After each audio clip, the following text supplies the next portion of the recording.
반갑습니다. 네, 인자이 지원센터장 나동만입니다. 지금 현재 이제 우리 줌으로도 생방송 중이고, 여기 이제 오프라인에서도 이제 많은 이제 관계자분들께서 참석해 주셨는데요. 오늘이 뭐 촬영 중이기도 하긴 하지만, 여러분들하고 제가 또 많은 소통을 하면서 좋은 교육이 됐으면 하는 바람입니다. 그래서 제가 이 중간중간에도 많이 이렇게 질문도 드릴 거예요. 그냥 편안하게 좀 저랑 그동안 생각하셨던 부분들, 궁금하셨던 부분들, 뭐 이런 것도 생각하시면서 좀 편안한 시간으로 교육 가졌으면 좋겠습니다. 네, 오늘 뭐 어쨌든 지금 다 여러분들께서 아마 인자위에서 관련된 업무들을 이렇게 저렇게 수행하고 계신 걸로 알고 있어요. 그래서 지금 여기에 이제 지역 인력 양성 관련된 업무를 하시는 분들이 많고, 지역에서 또 혁신 프로젝트를 운영하시는 분들도 오셨고, 그렇습니다. 네. 일학습병행제 쪽 하시는 팀에서도 혹시 오셨나요? 오프라인에서는 없고, 아마 지금 시청 중이신 걸로. 네. 우리가 인적자원 개발의 거버넌스다. 그리고 또 우리는 그 지역 내 우리 인적자원 개발에 관련된 거버넌스를 강화하고 이 역할을 정착시키는 데 노력해야 된다라는 것들을 아마 오랫동안 많이 들어오셨을 거예요.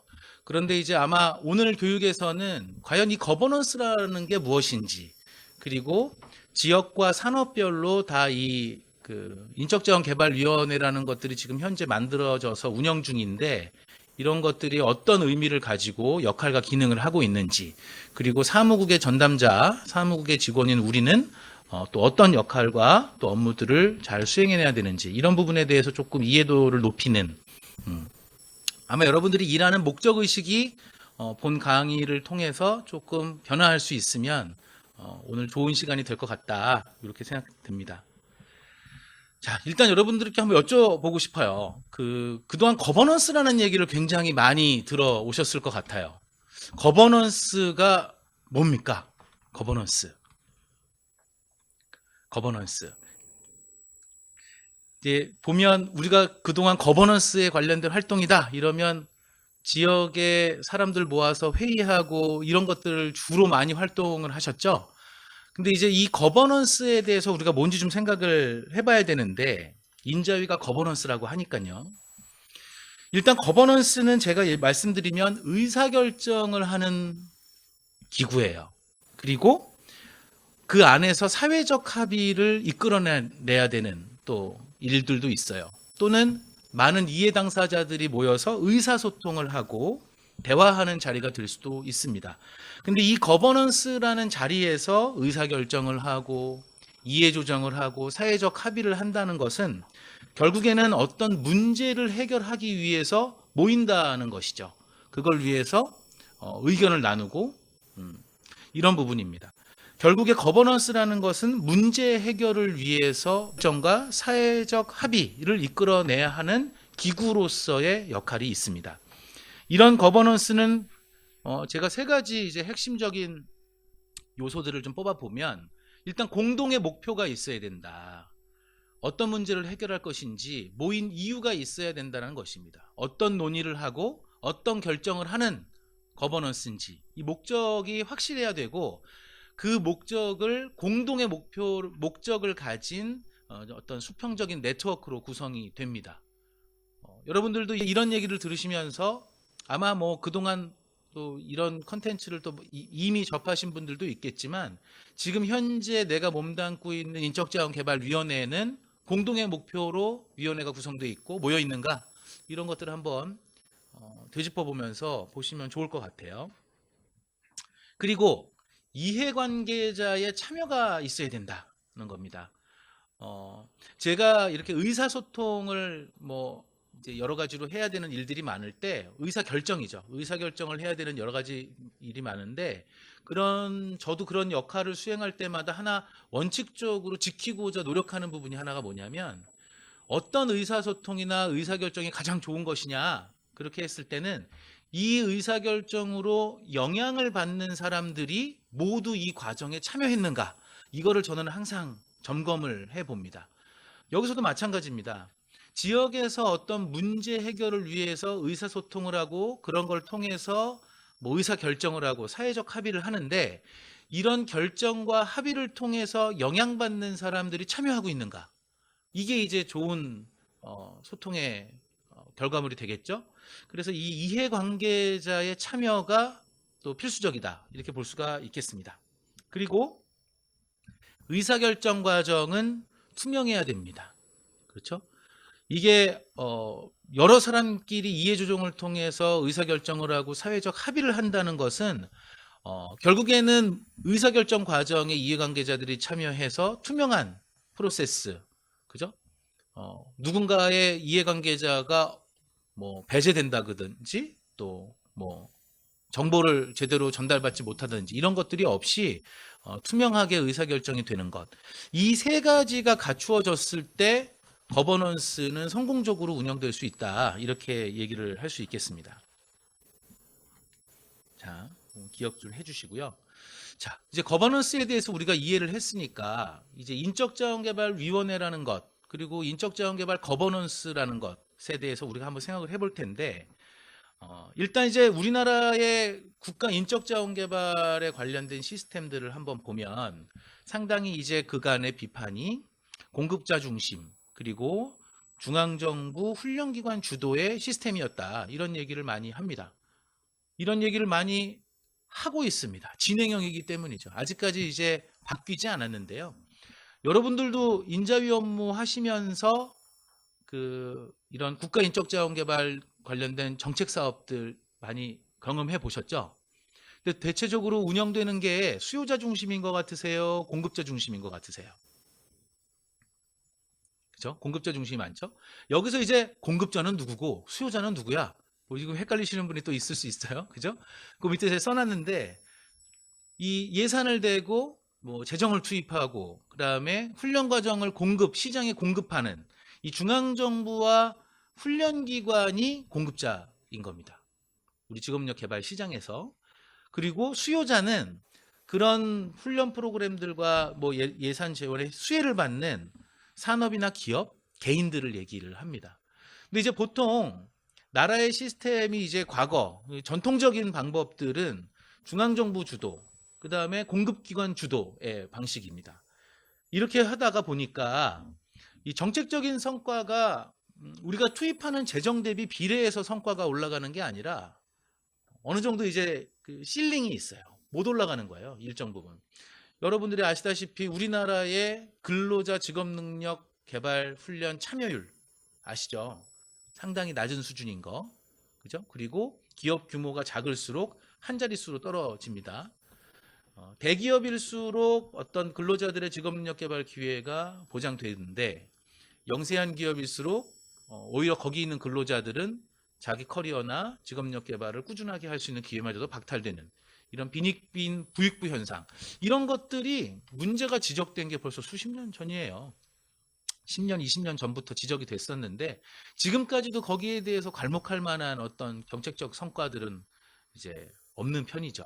그리고 직업력 개발 실업자 대상으로 한 구직자 대상으로 한 이런 직업 훈련들의 취업률도 40%에서 50% 정도 이상으로는 또 잘 못 올라가는 경우도 있고 어쨌든 정부가 주도하고 훈련기관이 주도하고 있기 때문에 성과가 어느 이상으로는 올라가지 못하는 것. 이게 좀 한계다. 왜 그러냐? 기성복이기 때문이죠. 이게 어쨌든 하나의 솔루션으로 전국 그다음에 모든 산업의 인적자원 공급 개발에 대한 문제들을 해결하려고 하는 게 어떤 영역에서는 성공적인 솔루션이 될 수도 있지만 어떤 영역에서는 비효율적인 솔루션이 될 수도 있는 겁니다.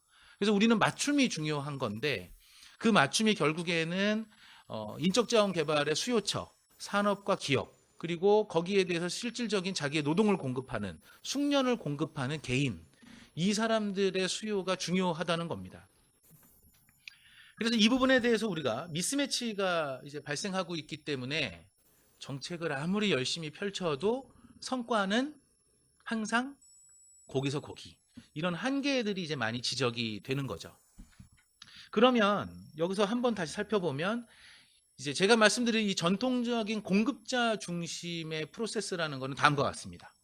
일단은 이 국민과 기업이라는 이 관점에 봤을 때 훈련 수요라는 건 존재하죠. 개인의 입장에서는 내가 이런 직업 능력 개발을 통해서 더 좋은 일자리, 뭐 이런 것들을 좀 하고 내 일터에서도 더 좋은 승진하고 더 좋은 자리, 더 좋은 보상과 처우를 받아야지라는 수요가 이 훈련 수요라는 게 존재합니다. 그죠? 이건 이제 없는 게 아니고 존재하는데 국가는 이런 국민들의 훈련 수요, 직업 능력 개발에 관련된 수요를 어떻게든지 국가가 뭐 어느 정도 서포트를 해서 훈련 성과로 만들어내야 돼요. 훈련 성과라는 건 결국에는 국민의 직업 능력 개발 향상, 그리고 유능한 인적 자원을 시장에 공급함으로써 기업들의 발전, 성장과 발전에 대한 간접적인 지원, 뭐 이런 부분들로 생각할 수가 있는 거죠. 이게 결국에는 국민들의 수요를 훈련 성과까지 연결하는데 그 중간을 어떻게 정책적으로 개입할 것인가에 관련된 것이 이제 정책입니다. 근데 지금 현재 우리나라는 어떤 식으로 되고 있냐면 훈련기관이 훈련 과정을 설계하고요. 그리고 자기네 기관이 어떤 훈련을 공급하기에 충분한 자격이 있다라는 뭐 훈련기관 인증도 있습니다. 이런 것들을 통해서 과정을 직업능력심사평가원의 심사를 받아요. 이건 이제 고용노동부에서 이런 심사를 통과한 승인된 과정에만 어쨌든 그 훈련비를 지원하기 때문이죠. 그래서 이런 과정들을 승인받은 기관들이 과정을 개설해서 수강생들을 모집하고 여기서 수료생이 나오게 됩니다. 이렇게 해서 이제 직업훈련을 하고 있고 이런 것들이 바로 훈련 실시를 통해서 성과로 만들어지고 있어요. 근데 여기서 문제점은 훈련기관들이 국민들의 훈련 수요를 얼마나 충실하게 반영하고 있는가. 그리고 기업들, 산업에서 요구하는 인재에 대한 그런 훈련 수요를 훈련기관이 얼마나 업데이트를 빠르게 하고 따라갈 수 있느냐. 요게 이제 관건이 되겠죠. 근데 이제 아시겠지만 교육훈련기관이 매년 국민과 그 기업들을 상대로 수요 조사를 하기는 굉장히 어려워요. 그죠? 그래서 우리가 학교 교육하고 비슷하게 그 하나의 과목이나 강좌가 있으면 그 과목이나 강좌를 운영하는 강사, 교수가 존재하고 그 교수님들이 바뀌지 않는 한 이 커리큘럼이 바뀌기가 굉장히 힘듭니다. 그렇죠? 그래서 어떻게 보면 정말 뭐 이제 프로그램이 낡아서 그 여러 가지 문제가 생기기 직전까지 이 프로그램이 돌아가고 수강생들을 받게 되는데 모두가 그런 것은 아니겠지만 대부분 어떤 끊임없이 수요 조사를 하고 새로운 과정을 하기가 어려운 영세한 훈련기관 같은 경우에는 좀 어렵겠죠. 수요를 그때그때 반영하기가. 이런 부분에서 어쨌든 갭이 발생합니다. 산업계에서 요구하는 인력과 지금 현재 훈련기관에서 배출하고 있는 수료생들, 이런 인재들 간의 갭이 발생하는 겁니다. 그래서 이런 한계들이 좀 나오는 것인데, 그래서 공급자 중심에서 수요자 중심의 체계로 혁신해야 되겠다. 그래서 지역산업의 인적자원 개발 수요를 대변할 수 있는 거버넌스를 갖고 가야 되겠다. 이게 구체적으로 어떤 그림이냐면 이런 그림입니다. 이제 훈련기관 앞에 지역의 수요, 그리고 산업의 수요를 대변할 수 있는 인적자원개발위원회를 설치하는 겁니다. 제가 아까 처음에 거버넌스에 대해서 설명하면서 거버넌스가 뭐라고 그랬죠? 공동의 목표가 있는 거. 그 목표가 뭐냐? 무엇을 해결하기 위해서 모인 것이냐? 이 거버넌스가 무엇을 해결하기 위한 거버넌스냐? 이렇게 질문을 해봤을 때 이러한 직업능력개발 훈련의 프로세스에서 지역과 산업의 인적자원 개발 수요를 대변하기 위해서 지금 현재 우리 인자위가 존재하는 겁니다. 그래서 여기서 보면 위에랑 차이점은 똑같은 프로세스인데도 ISC와 RSC, 지역과 산업별 인자위가 들어오면서 지역산업계의 수요 조사를 합니다. 그죠? 그리고 지역산업별 인적자원 개발의 기본 계획을 수립하게 됩니다. 이게 이제 기본적인 역할이에요. 기본 역할. 그래서 지역인자위에서는 지역 주민, 지역 산업에 대한 수요를 발굴하고 ISC에서도 산업계에서 어떤 인재를 원하는지를 대변하고 이런 정보를 가지고 훈련기관들이 훈련 과정을 설계해야 되는 겁니다. 그렇죠? 그렇게 되면 훈련기관들이 어쨌든 국민의 수요, 국민의 훈련 수요를 대변하는 일에 소홀하는 일들을 방지할 수가 있고 안정적으로 수요자 중심의 체제를 만들 수가 있겠죠.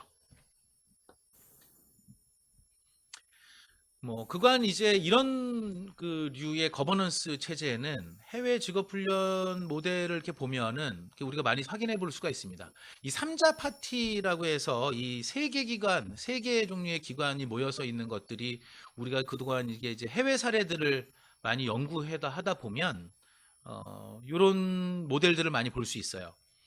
보시면 아마 이제 금방 감이 오실 것 같아요. 일단은 교육훈련기관이 존재하죠. 그리고 정부가 아마 재원을 대고 자원을 투입할 겁니다. 그럼 산업계가 끼는 이유는 무엇을 가르쳐야 되는지를 산업계가 정보를 줘야 된다는 얘기예요. 교육훈련기관은 학생들을 상대하고 본인들이 짜놓은 교육훈련 커리큘럼 안에서 어떤 충실하게 움직이기 때문에 산업계와는 좀 거리가 있습니다. 그죠? 학교와 기업 현장이 거리가 있는 것처럼. 근데 이 부분에 대해서 정부가 국민을 대상으로 한 교육훈련을 실시할 때 산업계의 의견을 반영하는 것들이 굉장히 중요하겠죠. 시대에 맞게. 그래서 이 세 개의 파티가 정기적으로 만나서 협의를 하면서 산업계가 정부에게 정부와 교육훈련 기관에게 우리 지금 현재 산업계에서 어떤 숙련을 가진 인재가 필요하다. 어떤 인력 양성이 시급하다라고 신호를 주면 그 부분을 교육훈련 기관이 받고 정부가 예산을 대고 국민들에게 프로그램을 제공하는 겁니다.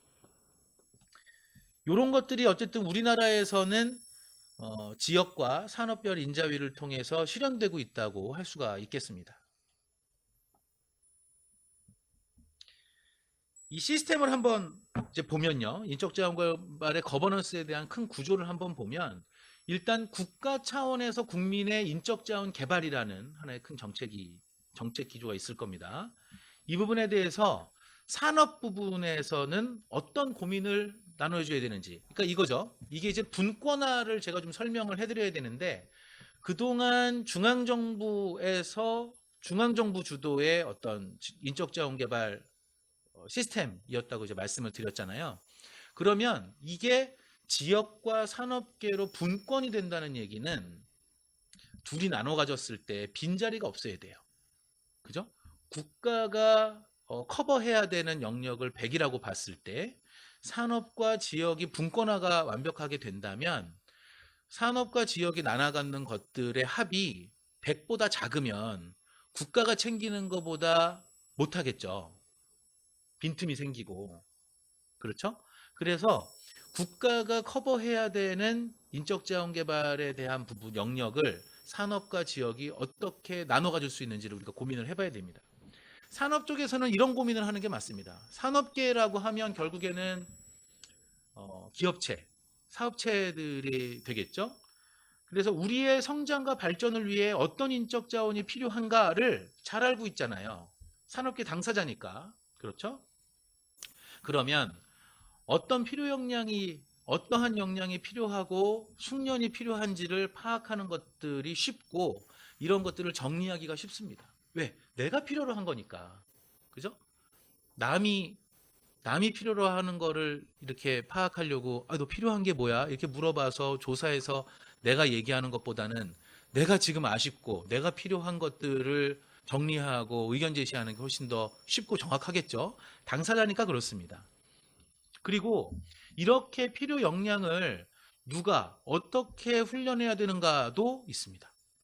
이거를 학교 정규교육 과정에서 가르쳐야 되는지 고등교육 가서 대학과 대학원에서까지 이런 교육들이 심화돼서 이루어져야 되는지 아니면 단기 교육 과정으로 뭐 이제 지역에 있는 훈련기관에서 훈련이 가능할 건지 이런 부분에 대한 수준도 내가 어떤 사람이 필요하겠다라는 이 현장의 목소리가 제일 필요하죠.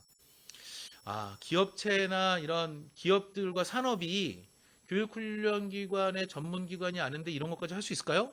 이런 거랑 별 크게 상관없습니다. 우리가 실제로 현장을 보면 기존에 이제 우리가 신입사원으로 회사를 입사하면 멘토가 붙죠. 멘토가 붙고 사수가 붙습니다. 그래서 회사에서 필요한 업무들도 다 가르치고 하는데 그런 실무자들도 자기 업무나 또 앞으로 자기가 해야 될 일을 배워갈 때 그 안에서 지금 입사 1년차, 2년차, 3년차 대리, 과장, 차장, 부장급이 해야 될 일들에 대해서 누구보다 잘 나눠져 있는 것들, 현장의 관행이나 경험으로 잘 나눠져 있는 것들이 기업체 조직입니다. 그런 일터에서의 경험들이 잘 작동하고 있기 때문에 이 부분에 대한 어떤 훈련 컨텐츠나 수준에 대한 어떤 그 구분도 무리 없이 할 수 있을 것이라고 생각을 하고요. 이런 부분에 대해서도 어쨌든 어떤 기관이 가르쳐야 되는지, 그리고 그 기관의 품질, 교강사 품질은 또 어떤 사람들이 와서 가르쳐야 되는지도 수요자니까 요구할 수가 있겠고, 그리고 무엇을 가르쳐야 되는지 훈련 기준과 훈련 프로그램도 아마 이런 산업계에서 제시할 수가 있을 겁니다. 우리가 필요로 하는 인재는 이 프로그램을 수료한 사람들이야 라고 얘기해야 될 수 있는 거죠. 그리고 산업계이기 때문에 이건 집단적인 겁니다. 어떤 한 기업이 아니고 개별 기업이 아니기 때문에 이렇게 산업계가 공통의 의견, 우리 업계에서 필요한 인재가 이렇습니다. 이런 인재는 이렇게 훈련해서 가르쳐야 제대로 된 인재가 배출됩니다. 그럼 이제 그 인재를 산업계에서 고용해서 활용해야 되잖아요. 인재를. 그러면 이게 이제 인재들의 품질이 중요해요. 이게 믿을 만한 인재인가 진짜? 그죠? 우리가 원하는, 우리가 제시한 훈련 기준대로 잘 훈련받은 인재들인가, 교육받은 인재들인가가 중요하죠. 그렇기 때문에 역량을 갖춘 인적 자원을 어떻게 파악할 것인가, 제대로 훈련받은 인재들을 어떻게 우리가 구별해낼 것인가가 이 업계에 굉장히 중요해요. 그죠? 누구나 다 훈련 수료증을 가서 잠자고 결석을 좀 해도 뭐 보충 수업 이런 거 아주 쉽게 해서 누구나 다 수료할 수 있고 이런 과정으로 운영된다면 이게 사람 믿고 쉽게 못 쓰죠. 그러면 나름대로 이런 사람들 믿고 못 쓰게 되고 나름대로 본인들이 채용 과정에서 검증 절차를 늘리고 이러면 또 이 산업계의 낭비예요, 낭비. 그렇기 때문에 역량을 갖춘 인적 자원을 파악하고 활용하기 위해서 자격 인증을 어떻게 할 것인가도 중요합니다. 그래서 우리가 보통 이제 요즘 볼 수 있는 것들 중에서 어떤 특정 산업협회, 협단체가 있죠. 그런 협회에서 운영하는 교육 프로그램을 받으면 협단체에서 교육 이수증을 주잖아요. 이수증, 수료증 이런 것도 주면서 그 협회에서 어떤 과정을 잘 수료했음을 증명합니다. 그러면서 우리가 이제 보통 청년들은 그런 걸로 어디 유관한 직장이나 업무에 채용, 입사 지원을 할 때 그런 것들 첨부를 많이 하기도 하죠. 그죠? 그런 겁니다. 그래서 이 과정 수료하고 이 자격 획득할 정도면 우리 산업계가 요구하는 기본적인 역량은 갖췄구나. 이런 신호를 산업계가 잘 받을 수가 있어야 돼요.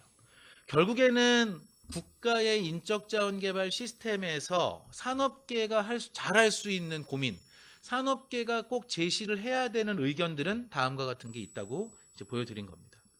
그럼 이제 남은 건 지역이죠.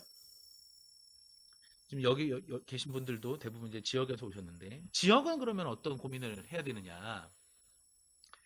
지역과 산업, 우리 지역, 그리고 우리 지역 내에 있는 산업의 인적 자원의 특징이 뭐냐? 우리 지역 현황을 잘 알아야 지역 전문가잖아요. 그래서 이런 것들이 일단 처음에 중요합니다.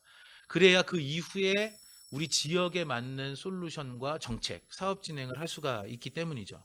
그래서 지역과 산업의 인적 자원에 대한 현황을 파악하고 그리고 지역 내에 어떤 인적 자원이 필요하고 어떤 인적 자원들이 또 공급되고 있는지 이 현황들을 잘 파악하고 있는 게 굉장히 중요합니다. 지역 내에서는. 그리고 나서 이제 중요한 의사결정들이 있는데 우리 지역에서는 어느 분야의 인적 자원을 육성해야 될 것인가? 어느 부분의 인적 자원을 육성하는 것이 효율적인가? 투자해야 될 것인가? 이런 고민을 좀 하고 결정을 내릴 수가 있어야 됩니다. 아마 여러분들 보시면 직업력 개발 훈련에서 우리가 근절해야 되는 것처럼 얘기하지만 또 평생학습 측면에서 근절하지 못하는 게 이 취업 목적이 아닌 교육이나 뭐 이런 자기개발 목적의 교육 훈련 이건 과연 악인가 약인가 그죠? 선인가 악인가 이거에 논란이 좀 있는데 국민들이 배우겠다고 했는데 당장 취업하려는 게 아니에요. 근데 당장 할 일도 없고 구직 중이고 하지만 마땅히 뭐 집에서 할 일도 없기 때문에 그 시간을 활용해서 뭐 제과, 제빵, 바리스타 뭐 등등 이런 것들을 배울 수 있어요. 근데 이렇게 하다가 교육받다가 또 적성에 맞고 너무 재밌어가지고 뭐 카페를 창업할 수도 있는 거고, 그죠? 모르는 겁니다. 사람들이 이 꼭 직업을 목적으로 그 학습을 한다. 그게 바로 이제 그 뭐 취업 목적의 훈련이다라고 얘기할 수가 없는 거예요. 어, 사람이 무언가를 배운다는 거는 그 사람이 나중에 뭔가 할 수 있는 그런 것들이 늘어난다는 것이고 생각의 폭도 비례해서 늘어나겠죠. 여러 가능성이 있는 것인데 지역 내에서 그래도 어떤 노동시장에서 산업계가 요구하고 있다는 것은 실제로 일터에서 이제 사람 수요가 있다는 것인데 이런 부분들을 식별해내고 그죠? 이런 부분에 대해서도 집중적으로 투자하고 재원을 투입할 수 있는 의사결정 이런 것들을 할 수 있는 곳이 인자위여야 된다. 지역에서 해야 된다. 그리고 산업에서는요. 결국 원하고 있는 거는 유능한 인재가 필요해입니다. 이미 역량을 갖춘 사람이 필요해가 산업의 요구예요. 근데 국가 차원에서는 지금 아직 그 역량을 갖추지 못한 사람들을 버리면 안 되잖아요. 케어해야 되죠. 그렇기 때문에 이 훈련을 누구에게 제공해서 산업계가 필요로 하는 사람의 숙련을 만들 것인가. 이 고민을 지역에서 해야 됩니다. 그래서 구직자든지 아니면 중소기업 재직자 아니면 기타 취약계층 등등에 대해서 그 지역 내에 어떤 사람들이 노동시장에서 소외돼 있고 취업에 대해서 취약하고 역량개발 기회가 또 이 불평등하고 또 약한 사람들을 대상으로 해서 산업계가 요구하는 능력들을 갖출 수 있도록 지원해야 되는 역할, 이 공공 부분에서의 역할을 충실하게 해야 되는 게 또 지역 내에서 고민하고 실현해야 될 또 일입니다. 저만 계속 얘기하니까 이제 좀 슬슬 지겨우시죠? 여기까지 이제 얘기를 하셨는데, 그, 여러분들도, 이런 지역과 산업의 이런 그 역할 분담, 이 부분에 대해서는 좀 어느 정도 동의를 하시나요? 이해가 좀 잘 가시나요? 처음 들어보신 건 아니겠죠? 그죠? 근데 아마 이런 역할들이 아마 지금 현재 여러분들 일 속에, 업무 속에 녹아 있는지를 보면 어느 정도 수준인 것 같으세요? 충남, 어느 정도이신 것 같으세요? 상중하로 보면. 상이에요? 네. 자랑하려고 오셨는데. 네. 인자위들 수준이 지금 많이 높아졌죠. 아마 예전에 아마 인자위 초기에는 아주 기본적인 역할, 한정된 역할만 수행하다가 요즘에는 많이 이제 위상이 올라가고 해서 이런 부분에 대해서도 이제 인자위들 역할이 많이 커졌어요. 대신에 이제 여러분들이 각자 자리에서 이렇게 하실 때 이 산업과 지역 부분에서의 이 보완적인 관계의 큰 그림이 좀 완성이 돼야 되는데 아직까지는 그림이 좀 조각조각 있습니다. 그래서 이런 것들을 어떻게 우리가 우리 업무 환경에서 구현해내고 실현해낼 것인가를 좀 고민을 해야 될 때입니다. 거버넌스. 우리 궁극적으로는 우리 인적자원개발위원회가 어떻게 하면 성공할 수 있을까? 이 시스템이라는 것이. 그래서 보면 저는 이 사회적 합의라고 봅니다. 거버넌스를 굳이 누군가가 주도해서 능력 있는 누군가가 주도해서 의사결정을 빠르게 하고 뭐 하는 것도 효율적이기도 하겠죠. 그런 게 있지만 왜 우리가 굳이 어려운 이런 거버넌스 체제라는 걸 만들어서 꼭 여러 사람들이 의결을 하게 만들고 왜 이렇게 번거롭게 갈까? 이런 걸 보자면 결국에는 이 사회에는 민주주의라는 것들이 민주주의 같은 요소가 좀 정착해야 되고 사회적 합의가 필요한 의사결정들이 많기 때문입니다. 지역인자위에서 아마 위원회들을 많이 이제 구성을 하실 때 노동계, 산업계, 민간, 지방정부 이렇게 해서 아마 위원들 본위원회를 많이 구성하고 계시죠. 요 특정이 그리고 우리가 그동안 이제 그 중앙정부 주도였다고 한다면 수요자 측면이 이 산업계 쪽의 비율이 굉장히 상당히 클 겁니다. 이제 이런 부분 사람들이 모여서 뭔가 지역 내에 있는 인적 자원 개발에 대한 그 방향과 이런 것들을 논의한다는 거는 그리고 사회적 합의가 필요하다는 거는 누군가는 얻고 누군가는 또 양보해야 되고 이뤄야 될 것이 있기 때문에 그렇습니다. 근데 이게 서로가 이 노사민정이라는 요 네 가지의 파트너들이, 사회적 파트너들이 자기 이익만 차리다 보면 지역적으로 어쨌든 그 주민들한테 피해가 와요.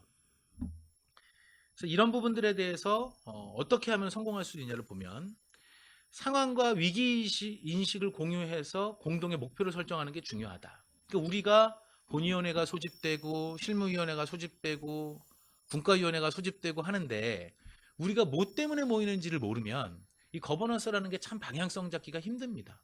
그렇죠? 그래서 우리가 인자위에서 매년 지역의 인적 자원 또 훈련 수급 조사 분석 각종 연구와 조사를 하시는 이유도 이 지역의 상황과 위기가 무엇인지를 잘 식별해내고 파악하기 위함이에요. 그래서 사무국에서 이렇게 하신 분들을 가지고 음, 지역 내에 어떤 게 문제다.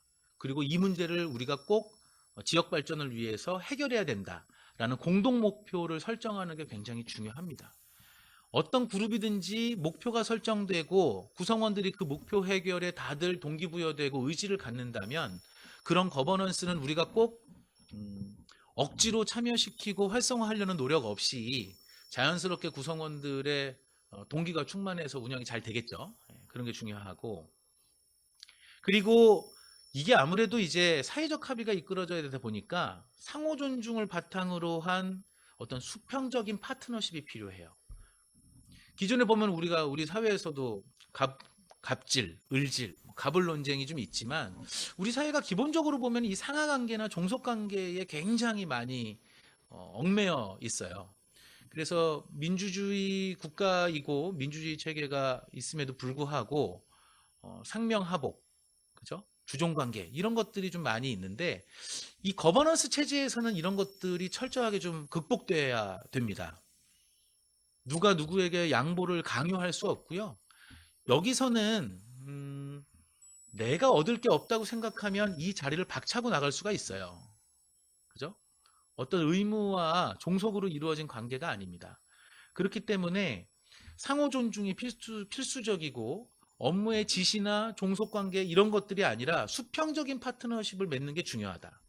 여러분들도 어디 모임을 가면 나한테 맨날 잔심부름만 시키고 숙제만 주는 모임은 가기 싫으시죠? 그죠? 아무래도. 그리고 나를 존중해주고 내 의견이 반영되고 이러는 회의에 훨씬 더 가고 싶으실 겁니다. 만약에 여러분들께서 지금 현재 그 인자위의 위원들의 참석률이 저조하다든지 이런다면 이런 구조를 한번 진단해 보시는 것도 필요할 수 있어요. 꼭 우리가 동료절하를 안 하고 날짜를 잘못 잡아서 위원회의 어떤 뭐 개최나 위원들의 참여율이 저조한가? 이건 아니라고 봅니다. 잘 되는 곳일수록 공통의 목표가 있고 상호 존중을 바탕으로 한 파트너십이 형성돼 있다. 그래서 결국에는 이 파트너들이 사회적 대화에 대한 헌신이 필요하다. 우리 지역 문제는 우리 지역의 우리 대표기관, 대표자들이 풀어나가야 된다라는 책임감도 필요합니다. 그리고 이 거버넌스에서 다루는 여러 가지 이슈들이 그렇게 간단하고 쉬운 문제들은 아니에요. 우리 사회 문제가 그렇지만 뭐 계산식처럼 답이 정확하게 나오는 것도 아니고 그렇기 때문에 이 이슈를 이해하고 그 이슈에 대해서 전문적으로 의견을 제시할 수 있는 이 전문성이 필요하겠죠. 그리고 이제 대표성이 있어야 됩니다. 그죠? 이런 노사단체가 꼭 필요한데 노동계와 산업계에서는 이 전문성과 대표성을 갖추기 위해서 꾸준히 노력을 좀 해줘야 됩니다. 전문성 대표성은 우리 뒷부분에서 조금 구체적으로 다뤄보도록 할게요. 그리고 인적자원개발위원회라는 거버넌스가 있는데 여기서 우리가 의사결정들은 여러 가지로 광범위하게 하고 있습니다. 근데 중요한 거는 이 거버넌스에서 의사결정을 했다는 것, 즉 노동계, 산업계, 민간, 지방 정부가 사회적 합의를 이뤄내고 의사결정을 한 거에 대해서 정부와 의회가 존중을 해줘야 됩니다. 결국에는 정책을 수립하고 실행하는 데 있어서 이 거버넌스의 의견을 귀담아 들어주지 않으면 이렇게 고생하면서 노사민정이 모여서 사회적 합의를 할 필요가 없어요. 지금 우리 인자위에서도 이 거버넌스의 의사결정, 인자위에서의 의사결정이나 의견들을 중앙정부, 지방정부 또는 의회 또 마찬가지로 존중해주고 정책 반영을 해야 하는 겁니다. 그죠? 인적자원개발위원회 연역인데요. 2013년도부터 작년도 15년도까지의 여러 가지 일들을 이제 정리를 해놨습니다.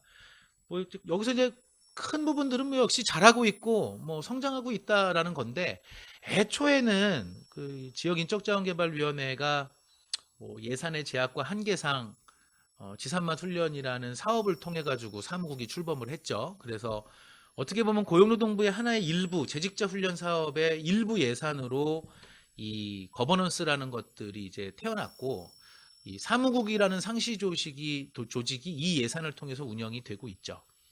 하지만 뭐 역할은 그거보다 훨씬 더 광범위한 역할을 부여하고 있긴 한데, 이후에 이 지역 인력 양성을 전담하는 뭐 이런 그 팀만 있다가, 이후에 이제 일학습 병행 전담 지원팀과 그다음에 고용혁신 추진단이 인자위와 통합되게 됩니다. 인자위와 통합됐다라는 게 결국에는 별도 조직으로 있다가 인적자원개발위원회의 소속 팀, 뭐 이런 형식으로 이제 합쳐지게 된 거죠. 네. 이런 것들 한번 볼 수가 있겠고요. 산업별 인적자원개발위원회에 대한 내용들도 있습니다.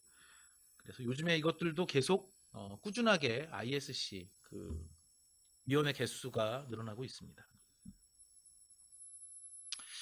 인적자원개발위원회 구조를 좀 살펴보겠습니다.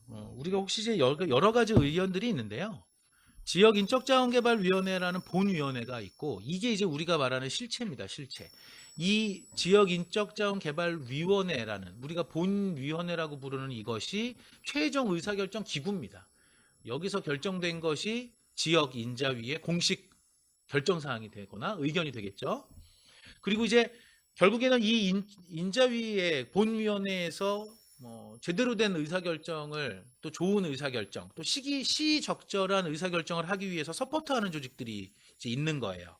그 밑에 이제 실무협의회가 있고 분과위원회와 인력양성협의체가 있는데, 이 분과위원회라는 거는 지역 내 현황 파악을 하고 하는 이 전문적인 그 분야에 대해서 현황 파악을 하고 의견을 제시하는 이런 이제 위원회가 됩니다. 그래서 분과위원회나 지역 인력양성 협의체를 통해서 어떤 안건들이 정리되고 올라오면 실무협의회가 본위원회에게 상정하기 위한 안건들을 이제 종합해서 만들기 시작합니다. 그렇죠? 그래서 분과위원회와 인력양성협의체가 지역 이슈에 대한 소스를 제공하고, 실무협의회가 그 소스들을 잘 버무리고 양념을 해서 몇 가지 요리 메뉴를 만들면 지역인적자원개발위원회에서 가장 맛있는 요리를 선택해서 결정하게 되는 거. 이렇게 보시면 될 것 같습니다.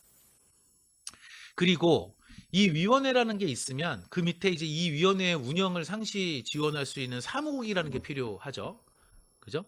이렇게 보면 그 밑에 사무국 조직도를 이제 보면 그 지역 인적자원개발위원회 밑에 이걸 이제 서포트하기 위한 운영을 서포트하는 사무국이 있습니다. 그리고 인적자원개발위원회가 위탁받아서 위원회의 권한으로 위탁받아 운영하는 정부의 세 가지 사업, 그게 지역산업 맞춤형 인력 양성, 지역혁신 프로젝트, 일학습 병행 전문 지원입니다. 이것들이 각각의 사업팀으로서 세 개 팀으로 존재를 해야 되는 거죠. 그래서 아마 요 세 개 팀에 대한 여러 가지 뭐 과제 추진이나 뭐 사업 계획이나 과제 추진 뭐 여러 가지 등등에 대한 것들은 인적자원개발위원회의 의결 사항으로 있는 겁니다. 아직 아마 이 조직도가 개념상으로 맞죠. 이렇게 운영되는 게. 근데 아직까지는 실질적으로 이렇게 짜져 있지는 않죠. 그죠? 각각 팀의 예산 꼭지가 다르고 개별 사업으로 운영되고 있어서 한 조직에 있는 팀이라고 보기는 어렵죠. 현실적으로. 아직까지는 예산이나 여러 가지 그 사업 구조상의 한계가 있는데, 제가 이렇게 계속 그림을 드리고 보여드리는 이유는 이렇게 해야 된다는 거예요. 우리가 언젠가는 이 모습을 그리고 가야 되는데, 제도가 정비되는 게 우리가 지향하는 바를 따라오는 속도가 느릴 수 있어요. 느릴 수 있어도 지금 현재가 맞는 게 아니고, 이런 구조로 가기 위해서 우리가 끊임없이 방향성을 설정하고 움직이고 생각하고 현재에서 어떤 거를 개선할 수 있는지를 끊임없이 의견 제시를 해주셔야 된다는 겁니다. ISC 위원회 조직도도 참고 삼아 보시면 될 것 같습니다. 네. 제가 여러분들 또 이걸 또 시청하시는 또 분들 중에서는 인적자원개발위원회에서 일하시는 직원들 뿐만이 아니라 뭐 여러 가지 유관기관에 계신 분들도 이제 많이 보실 거라고 생각이 되는데, 우리가 하나 이제 제가 들릴 아젠다가 뭐냐면, 이슈가 뭐냐면 이 위원회와 사무국은 구별해야 된다는 겁니다. 이게 보통 인자위한테 뭐 해, 인자위한테 뭐 시켜, 뭐 인자위한테 뭐 부탁하자, 인자위한테 뭘 요청하자, 뭐 이런 얘기들이 많은데, 이때 말하는 인자위는 사무국으로 해석되죠. 이게 꼭 고전 있는 것 같죠, 우리 국어 수능 때. 그죠? 그래서 밑줄 치고 이거는 과연 뭘 의미하는가? 그럼 1번 본위원회, 2번 실무위원회, 3번 사무국, 뭐 이렇게 나오는데, 그런 문제가 있습니다. 우리가 이 위원회와 사무국이라는 거를 명확하게 구분해서 쓰는 그런 노력을 우리 관계자들부터 좀 해야 될 것 같아요. 이 이유는 뭐냐면, 자칫 지역 내에서 거버넌스로서 위상과 권위를 지녀야 되는 위원회가 있고요. 그 위원회를 서포트하는 사무국이 있는데, 이게 이제 지역에서 이 용어를 혼동하면서 인자위 전체적인 위상이 좀 이렇게 다운되는 경우가 좀 있기 때문에 그렇습니다. 예를 들어 보면 지역 내 인자위의 역할들은 이런 게 있어요. 교육훈련 수요조사에 대해서 결정하고, 현황조사도 결정하고, 그걸 따라서 지역 인력양성 기본계획도 수립하고, 이걸 통해서 지역 내 인력양성 사업의 연계와 평가, 지역 내 인적자원 관련된 재원 배분 및 조정, 예산이죠. 그리고 지역 인력양성 사업의 효율화를 위한 의견 제시, 뭐 구조조정을 어떻게 해야 되는지, 유사 중복 사업을 어떻게 통폐합해야 되는지, 뭐 이런 의견을 내는 겁니다. 그죠? 근데 이 의견은 뭐 누가 서포트를 해야지 의견을 냅니까? 왜냐면 위원회는 항상 이 사무실의 위원들이 모여서 근무하는 게 아니잖아요. 각자 영역에서 지역 내 유지, 대표기관으로서 역할을 수행하다가 이런 회의 때 와서 사회적인 합의를 하고, 우리 지역을 위해서 우리 모두가 이런 것들을 합시다, 이렇게 의사결정을 하는 건데, 이 역할을 하기 위해서는 사무국이 이제 상시 업무가 생기게 됩니다. 그래서 결국에는 위원회의 역할에서 사무국의 역할이 파생되고, 이 사무국의 역할이 지금 여기 있는 전담자분들의 이제 업무가 돼야 되는 거죠. 그래서 이 부분에 대해서는 제가 말씀드리는 건, 사무국에다가 어떤 뭔가를 부탁을 하거나 요구할 때에 위원회에다가 부탁하는 것도, 그러니까 위원회에서 해야 되는 것들도 그렇다는 얘기예요. 그러니까 이런 거예요. 사무국에서는 위원회의 의사결정이 있어야 되는 거예요. 사무국이 결정하는 대가 아니에요. 그죠? 사무국이 의견을 주는 게 아니에요. 사무국의 담당자한테 의견을 물어봐서 사무국 담당자가 메일로 의견 써줬어. 그게 인자위의 의견이냐? 아니에요. 권위가 없어요, 그건. 그죠? 사무국 담당자들은 관련된 이슈들을 잘 정리하고 안건화를 해서 결국에는 지역위원회에서 승인받고 의결되는 것들에 대해서 실행할 의무가 있는 거예요. 근데 지역에서는 위원회까지 가려 그러면 시간도 오래 걸리고 복잡하잖아요. 그리고 이게 의결이 될지 거부될지도 모르고. 그러니까 사무국 직원들한테 계속 뭔가를 요구해서 뭐 부탁하고 요구하고 자료를 하죠. 근데 그게 인자위한테 의견 물어봤고 인자위에서 자료 받았다라고 얘기하면 안 되는 거예요. 그건 사무국의 직원이 그냥 도와준 거예요. 근데 그게 인자위의 의견이다, 인자위에서 이렇게 했다라고 얘기하면 안 됩니다. 그죠?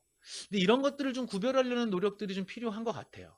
근데 이제 보통 사무국과 위원회를 동일하게 생각하다 보면 업무적으로 이런 부분들이 혼선이 있고, 지역위원회가 권위를 가지고 의사결정을 해야 되는 부분들이 굉장히 옆에서 줄줄줄 셀 수가 있어요. 이런 것들 한번 생각해 보시면서 역할들을 한번 선을 잘 그어 보시는 것도 필요할 것 같아요. ISC조도 마찬가지고 이것도 넘어가도록 하겠습니다. 자, 제가 여기서도 이제 대표성과 전문성 얘기를 하는데요. 일단 위원회에서 사회적 합의를 이끌어내기 위해서는 대표성과 전문성이 있는 이해관계자들로 구성되어야 된다는데, 여러분들 대표성은 뭘 대표성이라고 할까요? 대표성이 뭐죠? 대표성. 무슨 기업 대표, 홍길동 이러면 대표인가요?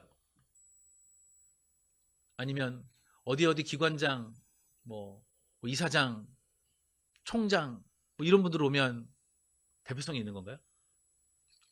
우리 위원회의 그 위원들에게 요구하는 대표성이 뭐죠? 어떤 모습을 볼 때 우리가 대표성이 있다라고 얘기를 하는지를 알아야 됩니다. 여러분. 구체적으로. 그래야 대표성 관리를 할 수 있어요. 사무국이 위원회를 구성하고 운영하는 데 있어서 이런 부분에 대해서 충실하게 개념을 알아야 되거든요. 그 대표성이 뭐냐? 대표들 불러갖고 모으면 되냐? 이 부분에 대해서 제가 명확한 어떤 그림을 말씀드리면, 어, 저는 집능원의 대표는 아니지만 인자위 지원센터의 센터장으로서의 대표성은 있습니다. 그러면 만약에 제가 뭐 고용노동부나 산업인력공단이나 아니면 뭐 지방지청이나 이런 곳들하고 어떤 관련된 이슈로 만나서 회의를 해서 뭔가 결정이 되면 적어도 저는 어떤 일을 해야 되죠? 그 결정 사항을 우리 센터원들과 함께 따르고 그런 목적과 취지로 어느 정도 일을 해줘야 돼요. 그죠? 야, 내 이번에 보니까 충남 지역에 아니면 뭐 부산 지역에 이런 이슈가 있어서 직능원에서 이런 걸 좀 도와주면 좋겠대. 우리가 그거 해보자. 이렇게 해서 우리 센터가 움직이고 여러 연구자들이 움직입니다. 그죠? 그게 대표성이 있는 거죠. 근데 그 회의 갔다 와서 입 딱 닫고 가만히 혼자 있으면 제가 대표인가요? 대표로 불렀는데 대표 역할을 안 한 거죠. 그쵸? 학교에서도 선생님들이 전교생 들어라 하고 뭐 마이크 키지는 않잖아요. 반장 다 모여. 각급 회장 다 모여. 회장들한테 전달하면 회장이 가서 모여. 반애들한테 전달하죠. 자, 오늘부터 떠든 사람들은 청소래. 뭐 복도가 지나가다 뭐 하지 말자. 뭐 우리 반은 이렇게 하자. 아니면 학교 뭐 환경미화를 한대. 우리 반은 학교에 어디 구역을 맡을까? 뭐 이러면서 자기 학급에서 뭔가 결정된 사안들, 그 학교 전체를 위해서 결정된 사안에 대해서 내가 대표하고 있는 이 집단과 단체, 이 조직은 무엇을 기여할 수 있을지를 고민하고 행동해야 되는 겁니다. 이게 안 하면 대표자로서 부르는 이유가 없어요. 어느 회사의 대표자님을 불렀는데 와서 회의하시고 맛있게 식사하고 가셨다. 근데 그 회사는 계속 그냥 평소와 다름없이 운영되더라. 이러면 안 돼. 대표성. 여러분들이 지금 현재 구성하고 운영하고 있는 본위원회에서 이런 대표성을 한번 점검을 해보시면 좋을 것 같습니다. 그죠? 적어도 우리 지역의 중소기업 근로자들의 직업교육 훈련 참여율을 높여봅시다. 이런 것들이 지역 내에서 의사결정이 되면 거기 돌아가시는 분들은 협단체장이면 자기 협회 회원사들이나 어느 기업의 대표면 자기 기업에 있는 직원들은 그 해에 앞으로도 그런 훈련 기회가 있을 때마다 많이 보내려고 노력해야 되는 거예요. 그죠? 그런 게 안 하면 위원회에서 있을 이유가 없는 겁니다. 그죠? ISC는 대표성이 그래서 중요합니다. 그게 지역의 대표자들, 뭐 옛날 말로 하면 이제 유지들이죠. 지역의 유지들, 지역의 리더들, 그죠? 그런 리더들이 지역을 이런 사회적 합의를 통해서 이끌어 나가는 힘이 되고자 하고 그게 그 부분이 특히나 인적 자원 개발, 인력 양성 정책 이런 부분에서 많이 반영이 되길 원하는 겁니다. 그다음에 이제 뭐 여러 가지 위원회에 대한 성과 평가인데요. 위원회라는 게 결국에는 의사결정을 하고 여러 가지 수평적 네트워크를 통해서 의사결정을 하는 기구인데 여기를 누군가가 평가를 한다면 굉장히 이 상위의 개념이 있어야 되겠죠. 근데 이제 보면은 RSC나 ISC한테 그 어떤 사업을 특별히 잘했느냐, 이 사업의 실적이 났느냐 이렇게 물어보는 거는 약간 격이 좀 안 맞아요. 그죠? 아까도 이제 우리 조직도에서 봤지만 위원회에서 어떤 의사결정을 했는지를 보여주는 것들이 꼭이 위탁 사업들, 세부적인 사업들의 훈련 실적이나 사업 실적이라고 보기는 어렵습니다. 오히려 위원회는 이런 사업들의 방향이 잘못됐을 수도 있고, 정부에서 또 이런 주도하는 여러 가지 훈련이나 여러 가지 뭐 사업들을 맡았다 해도 그게 우리 지역의 뭐 아주 그 최선의 그 솔루션은 아닐 수 있잖아요. 이런 의견들도 얘기해 줄 수 있어야 되거든요. 근데 이제 여러 가지 이런 정부 위탁 사업들에 대해서 그걸 통해서 인자위들의 어, 뭐라 그럴까요? 성과를 재단하면 솔직히 인자위들이 이 사업을 챙기는 게 또 갑자기 주객이 전도될 수가 있겠죠. 그러니까 인자위들을 인자위 위원회답게 잘 대우를 해줘야 되고 하나하나의 이런 사업들로 평가를 하다 보면 오히려 거버넌스의 기능들은 저해될 수가 있습니다. 그래서 어떻게 보면 이런 사업들하고는 조금 분리해서 제가 아까 말씀드렸지만 얼마나 체계적으로 대표성 있게 지역의 리더들의 그룹으로 의사결정 그룹으로 잘 키워가는지가 중요한 거고 이런 것들이 지역에서 잘 워킹을 하다 보면 그간의 정부 주도로 해내지 못했던 그런 성과의 고지를 우리가 갈 수 있다. 이런 하나의 신념으로 이제 운영돼야 되는 부분이 이제 위원회 조직입니다. 여기서 보면 이거를 이제 한번 보면 제가 그냥 막 생각 속에서 이래야지 꿈꾸면서 얘기하는 게 아니고 구체적으로 우리 법령이 이렇게 돼 있어요. 법이. 그래서 보면 우리가 이제 마지막으로 한번 쓱 보면 인적자원개발위원회에 관련된 법령을 한번 보면 이 22조의 직업능력개발법 22조의 2항에 이제 구성 운영에 대한 게 있는 다음 7가지 호에 대해서 심의하는 기구로서 이제 설치합니다. 인적자원개발위원회를 보면 지역 인적자 인력양성 기본계획을 수립하는데 이 지역의 인력양성 기본계획을 수립하려면 지역 현황에 대해서 잘 파악하고 조사해서 파악하고 있어야지 지역 실정에 맞는 기본 계획의 방향을 제시할 수 있겠죠, 인자위가. 그러기 위해서 2, 3번이 존재합니다.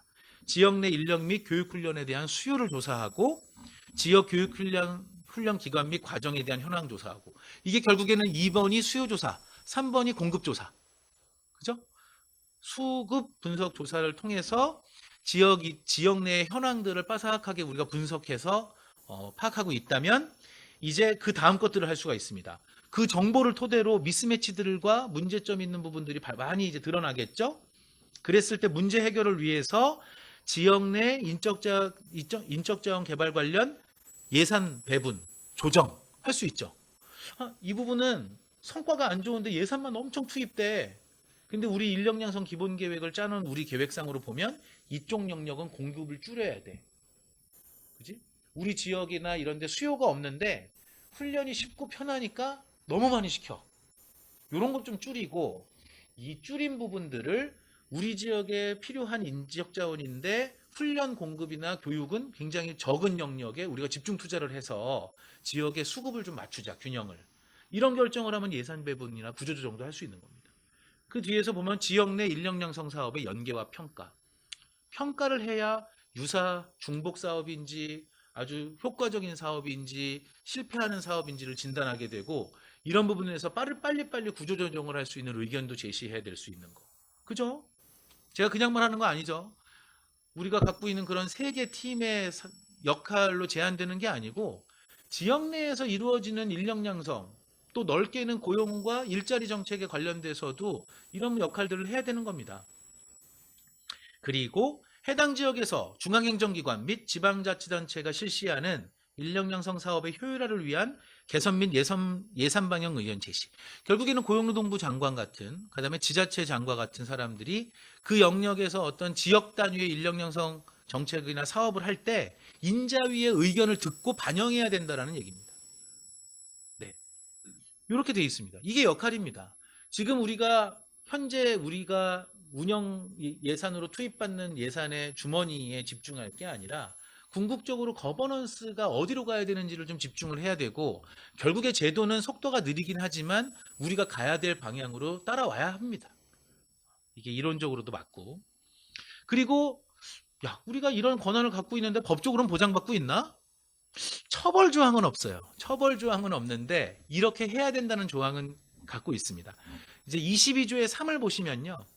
고용노동부 장관 또는 지자체의 장은 예산의 범위에서 지역인자위의 운영에 필요한 비용 전부 일부를 지원할 수 있고 꼭 우리가 훈련 예산으로만 지원받을 필요는 없어요.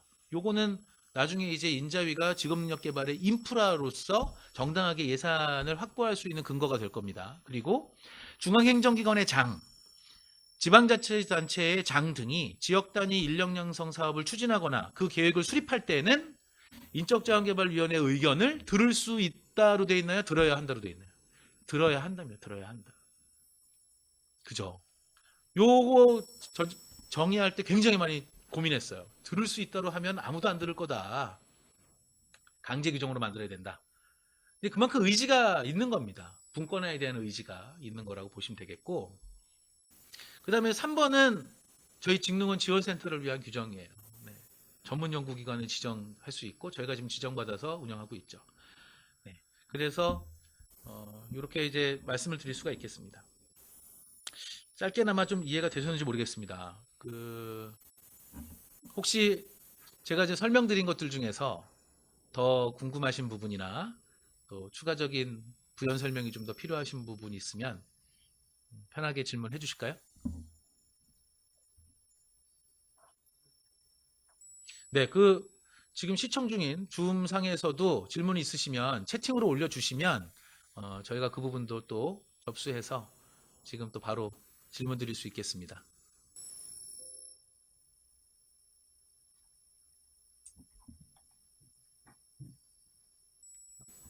질문을 생각할 시간을 좀 드릴게요.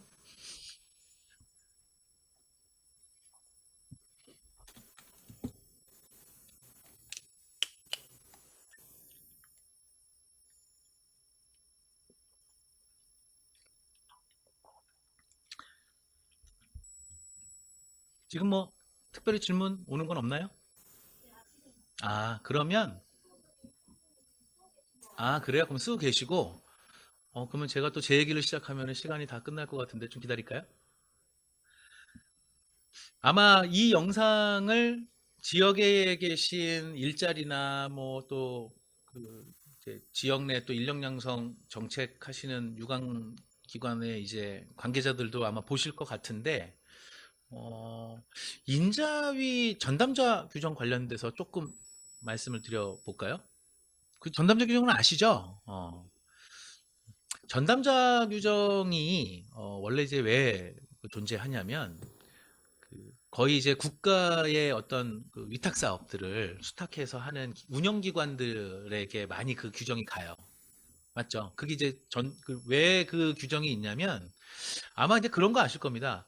국가에서 어떤 정책 사업이나 그런 것들을 운영하는데 정부에서 직접 할 수 없으니까 이제 다른 유관기관들을 이제 참여시켜가지고 거기다가 이제 예산을 지원하고 일을 주는데, 음, 보통 그 기관에서 사람을 채용하죠. 그 사업을 위해서. 그리고 그 인건비를 국가에서 대죠. 그죠? 그런데 그러면 이 사람은 그 사업에 관련돼서 인건비가 전액 지원되니까 그 사업 일만 하는 거예요. 근데 보통 그렇게 운영기관들이 뭐 보통 협단체나 기존에 있던 대기업들이나 뭐 이런 되면 그 일이 자기 회사의 일이나 자기 기업의 일이나 단체의 일도 시키고 싶겠죠? 내가 뽑았으니까 그 일만 하는 게 아니고 이왕이면 그죠? 그러니까 이게 어떻게 보면 그 직원들을 보호하는 입장에서도 어, 이 일로 뽑힌 사람의 고유 업무만 시키고 이 사람을 너희 회사 설치기관 운영기관의 목적으로 이 사람들을 동원하면 안 된다. 이걸 이제 전담자 규정으로 통제한 거예요. 그래서 하나 말씀드리면 이거는 직원들이 나 이런 일을 할 수 있고 해야 될 것 같다. 근데 너는 전담자이기 때문에 못해라고 쓰는 게 아니고 운영기관과 설치기관의 그 사람들이 고용주로서 갑질을 하는 거를 막는 겁니다. 그래서 내 고유 업무를 집중할 수 있도록 만들어주고 이 사람들이 본인 회사의 업무에 눈치껏 도우라고 눈치 주는 거나 이런 것들을 막아주는 역할을 한 게 전담자 규정이에요.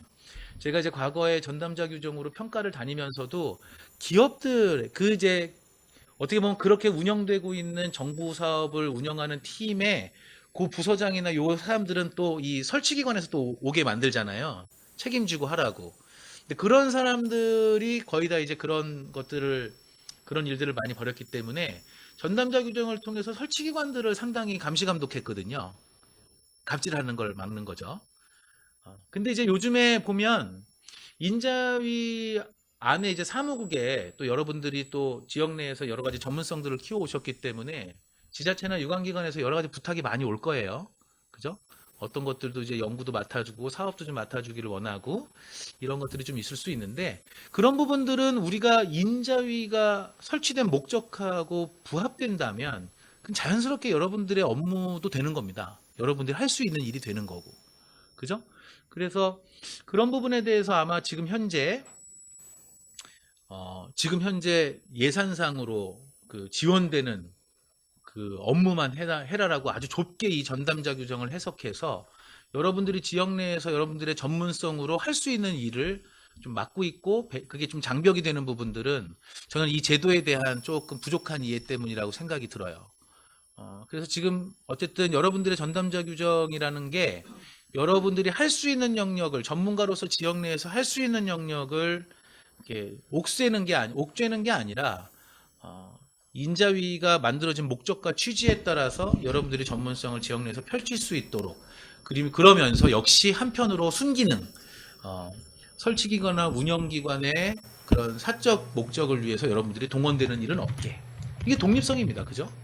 이렇게 잘 적용되고 운영될 수 있도록 만들어야 될 것 같습니다. 요즘에 이제 아마 그런 부분들에 대해서도 인자위에 대한 그 역할과 기능에 대한 이해가 좀 필요한 부분인 것 같아요. 네, 여기는 또 제가 잠깐 대기차 말씀드렸고, 아니 오프라인에서는 질문이 없고 지금 온라인에서만 질문이 있는 건가요? 네, 네, 온라인에 질문이 있는데 이분이 마이크가 없으셔가지고 네, 댓글을 남겨주셨는데 제가 읽어보겠습니다.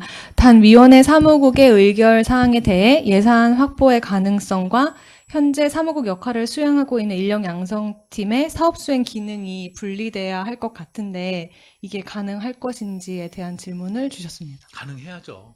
지금 안 되고 있긴 하죠. 어, 아마 이게 이제 제가 알기로는 2019년도 12월 말에 고용노동부에서도 이제 내부적으로 방향성을 잡았던 거는 지역과 산업에서 주도하고 정부는 지원한다라는 게 어쨌든 이 정책과 사업의 기조였어요. 여러분 혹시 그 문건 보셨나요? 네. 그렇게 어쨌든 기조가 잡혀서 일단 분권화의 기조가 굉장히 있었습니다. 네. 고용노동부에서도 있었는데 참 이게 아쉽게도 이번에 이제 이 코로나 사태가 되면서 정부의 정책들이 좀 긴박하고 뭐 위기 극복의 논리가 좀 있다 보니까 이 분권화 기조가 갑자기 좀 사라졌어요. 왜냐면 속도가 중요하잖아요. 지금. 그래서 이게 오히려 지금의 코로나 위기, 그다음에 포스트 코로나 뭐 여러 가지 뭐 AI 혁명 뭐 등등에 대해서도 급변하는 시대에 산업계와 지역의 얘기를 들어가면서 진행되면 참 좋았을 거예요. 그리고 지역과 산업의 인자위의 말을 들어가면서 의견을 반영하면서 했으면 좋을 텐데 뭔가 급하게 추진되는 분위기가 있어서 그런지 몰라도 이번에 한국판 뉴딜이나 이런 부분에 대해서는 인자위의 의견 조회가 없었죠. 네. 어쨌든 이런 부분은 좀 아쉬운 부분이긴 합니다. 근데 이제 그게 가능할까요?라고 이제 물어보신 부분에 대해서는 어쨌든 우리가 거버넌스를 만들고 이 거버넌스를 통해서 정부 주도의 여러 가지 시스템들을 지역과 산업 그리고 민간에게 분권화를 한다는 개념상 이런 것들이 앞으로 아마 이거를 역행하지는 않을 겁니다. 이게 어쨌든 시대적인 흐름인데 그 중에서 좀 좌충우돌 시행착오가 있는 것이고 궁극적으로는 이제 이 부분으로 가도록 만들어야 되고 분위기를 만들어 가야 되겠죠. 인자위가 지금까지 그래도 단기적인 성과로 평가받지 않고 지금까지 유지되고 있는 것들도 앞으로 이제 미래에 어떤 인자위가 해야 될 역할들이 분명히 있기 때문입니다. 음, 올해는 아쉽게도 이제 그런 부분에 대해서 확답은 드릴 수 없겠지만 지역 인자위가 지역 내에서 어떤 것 솔루션들이 필요하고 정부가 어떤 지원을 해줘야 되겠다라는 이런 영역에 대해서 지역 인자위의 어떤 노사민정의 사회적 합의에 따라서 정부가 지원하는 예산이며 뭐 여러 가지 인프라를 지원하는 이런 시스템은 제가 향후 이제 만들어 가도록 노력을 해야 되겠고 내년도 아마 정책 기조나 이런 상에서도 저희 지원센터뿐만 아니라 각 지역 인자위에서도 의견을 많이 개진하셔서 좀 큰 목소리를 내 주시면 그 시기를 좀 앞당길 수 있지 않을까 이렇게 좀 생각을 해봅니다. 네, 네, 마이크를 주시죠.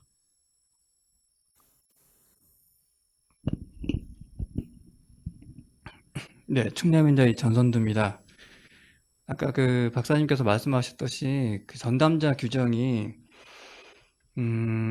취지는 정말 좋은데 오히려 지금 7년이나 인자이가 지난 이 시점에서 조금 단점으로 작용하고 있는 부분이 약간 저번에 그 때도 그랬고 다른 인터뷰에서도 좀 막 그 말들이 좀 막 나와서 그 말씀을 하신 것 같아요. 근데 이 부분이 지금 제가 느끼기에는 인건비가 지금 7년 동안 동결된 거에 있어서 어떻게 보면은 저희도 이제 연구직이라는 연구원을 직을 달고 있고 그 전문성을 좀 더 함양하기 위해서는 좀 더 전문성을 높이고 다른 인력을 좀 확보하고 전문성 인력을 확보하고 약간 연구 업무를 해야 되는데 정작 인건비는 동결됐고 그렇게 따지면은 다른 사업을 따오거나 아니면 다른 연구 사업을 따와서 뭔가 여기 기관에 인건비를 대주는 약간 그런 형태로 갈 수만 있으면 괜찮은데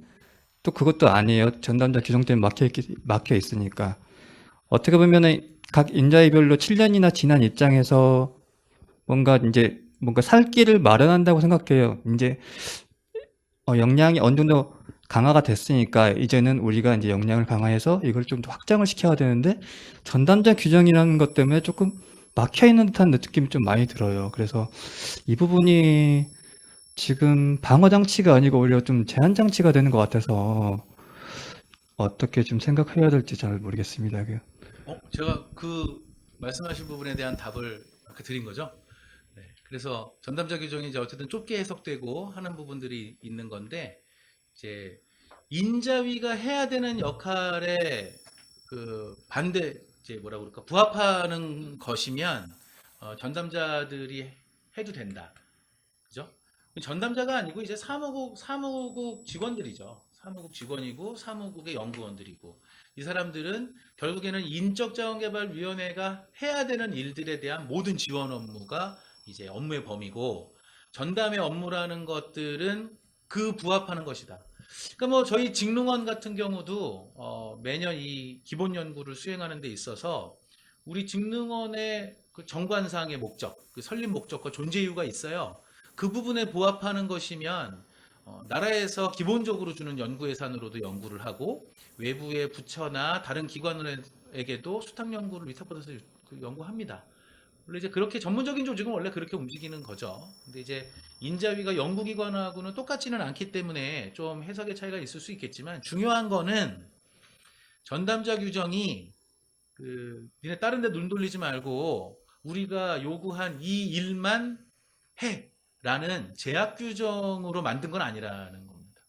그래서 뭐그 부분은 어쨌든 저는 개선의 여지는 충분히 있기 때문에 한 거고, 그리고 이런 전담자 규정 얘기가 이제 결국에는 뭐 부수적인 효과로 인건비에 대한 재원 추가 확보의 수익이죠, 하나의 뭐 사무국의 수익인데, 이 부분에 대한 거는 뭐 그렇게 이걸 메인으로 생각하기보다는 일단 큰 틀에서 인자위 사무국 직원들이 어디까지 역할 확대를 할 수 있고 무엇을 할 수 있는지에 대해서 생각을 하면 그 부분에 대한 문제는 자연적으로 이제 해결될 거다.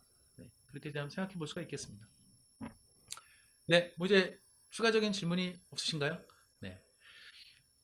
그러면 뭐 이렇게 마치도록 하고, 이 강의에서 여러분들이 아마 이 거버넌스가 뭔가, 인적자원개발위원회 역할과 기능이 뭔가, 이런 것들이 좀 파악이 되셨으면 좋겠고요. 지금 현재 모습하고 제가 말씀드린 이 가야 될 길, 뭐 이 인자위의 개념하고 조금 괴리가 있는 부분들은 우리가 시간을 가지고 이 갭을 메꾸기 위해서 꾸준히 노력을 해야 된다. 직능원과 여러분들, 그리고 공단과 고용노동부가 이 길을 우리가 현재 개척하면서 가야 돼요. 우리가 기존에 없었던, 우리나라에 없었던 시스템을 만들어가고 있는 거기 때문에 여러분들도 모두 다 그런 데다가 좀 많이 좀 보람을 느끼셨으면 좋겠고, 또 함께 했으면 좋겠습니다. 이후에 이제 이어질 두 가지 강의들에 대해서도 아마 들으시면서 그 인적자원개발위원회, 우리 인적자원개발위원회가 거버넌스로서 어떤 역할과 기능들을 해야 될지도 한번 정리하는 기회가 잘 될 거라고 생각합니다. 네, 고맙습니다. 이렇게 마치겠습니다.